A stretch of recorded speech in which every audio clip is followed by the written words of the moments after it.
Hello everyone, welcome to my channel, it's Carol. Today we're gonna show you guys a Rolex Submariner watch. Yep, that's it. This one really have a fantastic and delicate design. Its quality is very good. Its diameter is 41mm and the size is very moderate. Both men and women can wear it. One-way rotating 16-minute scale outer ring with anti-scratch Cerachrom ceramic world ring.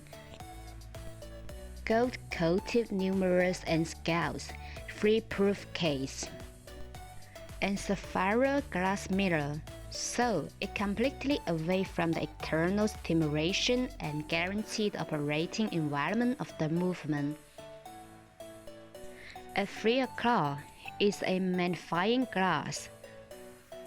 The entire outer casing, including the strap, is made of 904 stainless steel. Then the buckle used the same folding buckle as the original. The movement uses a fully automatic mechanical movement, and the timing is very precise. Honestly, it's very worth it, such a good price and good quality.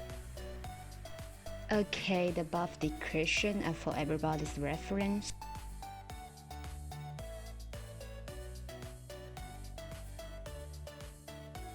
So thanks for watching and see you guys next time. Bye bye.